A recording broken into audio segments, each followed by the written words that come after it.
All right, y'all. So as you can see, we've got radishes coming up, and our beans are starting to sprout a little bit. So it is definitely time to put some fence around this garden. We've got some of our Gallagher turbo wire we're going to use to run around it. We have some leftover poultry netting. It's not Gallagher, but we definitely want to get some of their poultry netting because it's so much more powerful. But we're going to use the poultry wire that we have for right now. We're going to put it across the back side over here next to the edge of the woods, because I'm pretty sure that's where the rabbits and the deer are most likely going to come from. So we're going to do that back here and wrap it around as far as it can go. And then we're going to use our Gallagher turbo wire across the front and to make some height, just to kind of deter the deer and anything that may want to jump. So we're going to give this a shot. I've got some posts that they're not the Gallagher post, unfortunately, but it was what we had. So I'm going to use some of those leftover posts. We're in the process of trying to switch all of our stuff over to Gallagher, because it is so true that you get what you pay for. That's with most things. I mean, their product is so much better than the stuff that we've been getting locally. But anyway, they're just great. They're so much more powerful, stronger, more durable, but and easier to use. Anyway, besides the point. But we're going to do what we've got today, and we're going to fence this garden off to try to keep all of the deer and things and rabbits out of it, and groundhogs too. So, all right, here we go, y'all.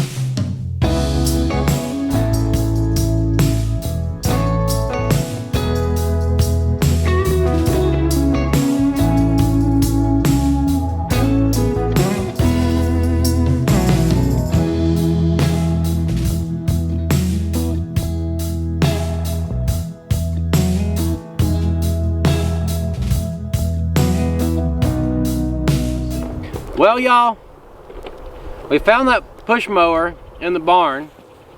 Took us about 10 minutes to get it started. And once it started, I knew that the shaft, like the crank was bent on it. The drive shaft that drives the blade, because it vibrated so bad. We got most of it mowed before the bolt that actually holds the blade to the mower sheared off. So that puts an end to our mowing. But I think we're going to be okay. We got most of it mowed. So anyway, it's a, yeah. Definitely broke. I'd say that mower right there is probably junk. So we don't have as much poultry netting as I thought we did. I thought we had a whole roll, which would be 164 feet. We do not. So we're going to see how far this goes. And we'll just, like I say, we'll use our Gallagher turbo wire for what we don't have right here.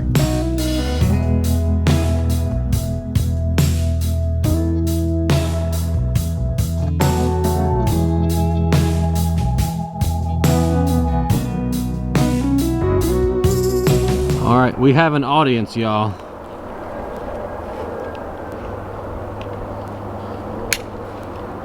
All these cows just wanting to see what's going on. It's kind of ridiculous.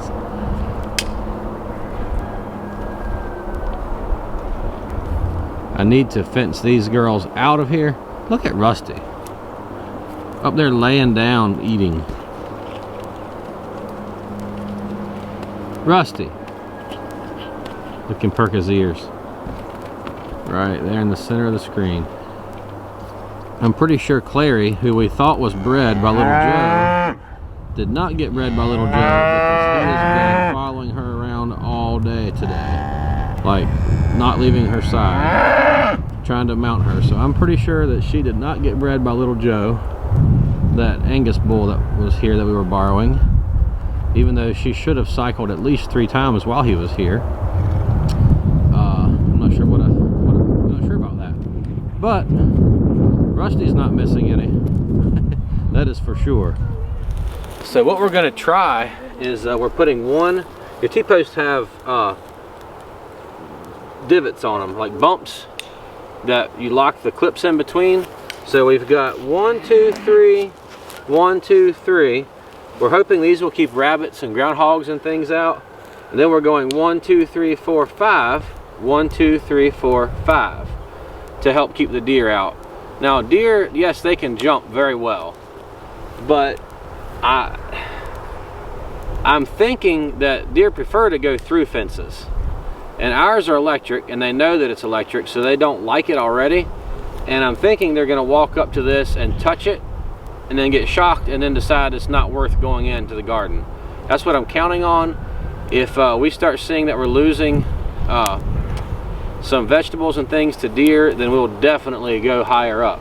So I mean, they could definitely jump this, but we also have the capabilities to go higher than they can jump. Just buy a taller T-post and use them, but we're just using what we have, so this is what we're doing, and I think it'll work, but we're gonna find out.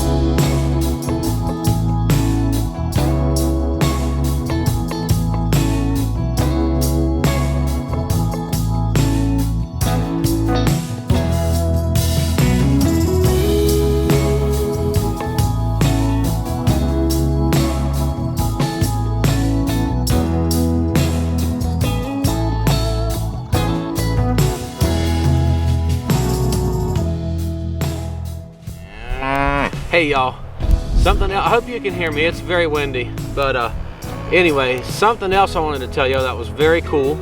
I talked to Mr. Mike the other day, and he has some land in another county that he's been leasing, and he is actually going to put it up for sale. I think he has it for sale now, but he is undecided whether he wants to sell it or keep it and graze his cows on it again. So, but I was talking with him, and we're kind of run out of pasture for the amount of cows that we're grazing now. It's been, with the drought and everything, it's hard to get our grass back, and he knows that, but I haven't asked him, you know, about anything about it. But he said that we might be able to take the cows that we don't want to release back and put them on his property in the other county, and that we are going to be able to pick and choose which cows we want to release for another breeding cycle or calving cycle, which is awesome. I mean, I don't know, hey, I'm making a video, baby girl, but I don't know how many people are just that kind-hearted and willing to help other people get started, other people who want to farm get started farming. But man, it is such a blessing. I mean, there is no way without him being willing to give us the opportunity to lease these cows, to build our own herd, especially for the price that we are leasing them for. There's just no way. And we just see God's hand at work in every area of our life. I mean, there's a lot of things that we've battled this winter, and we've you know, y'all know what we've talked about it. I mean, it's been a rough, hard winter, but it's okay, because God has shown up and has blessed us through it all. So I just thought, you know, it'd be cool for y'all to know that we are going to be able to lease whichever of these cows we want to for another calving cycle. And I've already picked out, I think, 9 that I want to keep and go for another round. And the exciting thing is that Rusty has covered 4, maybe 5, I think 4 of them that I want to keep. So that means we'll get those Tarantace calves again. You know, I'm not going to be super disappointed with the Tarantace Angus cross, but I like the Tarantace breed. I like how their calves grow. I think they're pretty cows, and I like their temperament. So you know, it was a little bit disappointing, you know, that we were going to have the Angus Tarantace cross, but it's also very exciting that we're getting more calves. So anyway, we're picking and choosing. Look at, there's Rusty right behind me. Nope, that's not Rusty. Oh yeah, it is too. He is right behind me right there. But it's just really cool. It's really cool. Do you see him, Hopi? Is he pretty? Is he a pretty bull? Yeah, I think so too. But anyway, we are going to be releasing, I think 9. I have to do my count again, but I think 9 cows for another calving season, and getting more calves, hopefully more heifers this time, because how many heifers do we have, Jack? We've got Gertie, Cookie, Clary, Those are ones that are ready to breed. Then we're gonna have Issy May, Mirabelle, Buttercup, and Heidi. So we have 7 female cows. Now the heifers, they won't be ready to breed till next year. So, but we have 3 that will be able to breed this year. So we really wanted to keep our herd growing, and now we're gonna be able to. So, man, God is good. All right, y'all, videoing with my phone.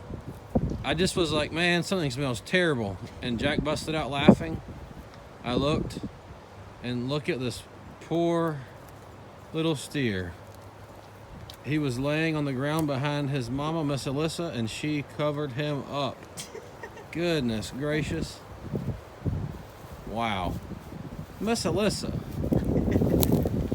That was a terrible thing to do. Huh? Miss Alyssa's this one with the little red hair on her head, number 36.